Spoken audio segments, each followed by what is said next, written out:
உங்கள் செல்ல குழந்தைகளை மகிழ்விக்க முதல் முறையாக டிஜே அம்யூஸ்மெண்ட்ஸ் நிறுவனம் கோவைக்கு வந்துள்ளது. இதில் எந்திர விலங்குகள் பொருட்காட்சி பிரம்மாண்டமாக துவங்கியுள்ளது. இப்பொருட்காட்சியானது ஆகஸ்ட் 10ஆம் தேதி வரை நடைபெறும்.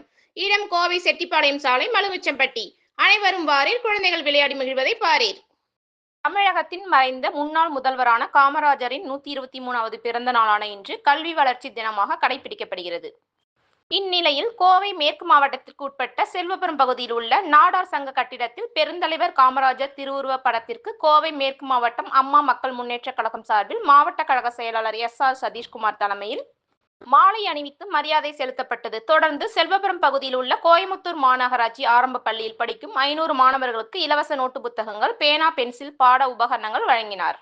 நிகழ்வில் மாவட்ட இணை செயலாளர் அமிர்தவள்ளி, மாவட்ட பொருளாளர் ஆறுமுகம், செல்வபுரம் பகுதி பாலாஜி, உக்கடம் மேற்கு பகுதி செயலாளர் பூமிநாதன், உக்கடம் கிழக்கு பகுதி செயலாளர் மோகன், பகுதி செயலாளர் நாகேந்திரன், குனியமுத்தூர் பகுதி செயலாளர் அப்துல் சஜாத், குனியமுத்தூர் மேற்கு பகுதி செயலாளர் பாலு, பொதுக்குழு உறுப்பினர் முகமது யூனுஸ், குனியமுத்தூர் கிழக்கு பகுதி அவைத்தலைவர் ஜெமிஷா, ஆர்எஸ்புரம் பகுதி அவைத்தலைவர் ஐயனார், மகளிர் அணி மாவட்ட தலைவர் சோனியா காந்தி, உக்கடம் மேற்கு பகுதி துணை செயலாளர் பிரகாஷ், எம்ஜிஆர் இளைஞரணி மாவட்ட செயலாளர் MRS சாகுல் அமீது, மகளிர் அணி மாவட்ட செயலாளர் பிரதீபா, மாணவரணி மாவட்ட செயலாளர் ஜெயக்குமார், இளம் பெண்கள் பாசறை மாவட்ட செயலாளர் ரதா, இளைஞர் பாசறை மாவட்ட செயலாளர் அப்சல், சுற்றுச்சூழல் பிரிவு மாவட்ட செயலாளர் பத்மநாபன், இலக்கிய அணி மாவட்ட செயலாளர் கோவிந்தராஜ், அம்மா தொழிற்சங்க பேரவை செல்வராஜ், வட்டக்கழக பொறுப்பாளர் கார்த்திகேயன், வட்டக்கழக செயலாளர்கள் கன்னியப்பன், ராஜகோபால், சிவராமன், முருகன், ரவிக்குமார், ஸ்டாலின், தம்பிதுரை, கோட்டை பாபு, சோமசுந்தரம், ரவி, கருப்புசாமி மற்றும் பலர் உடனிருந்தனர்.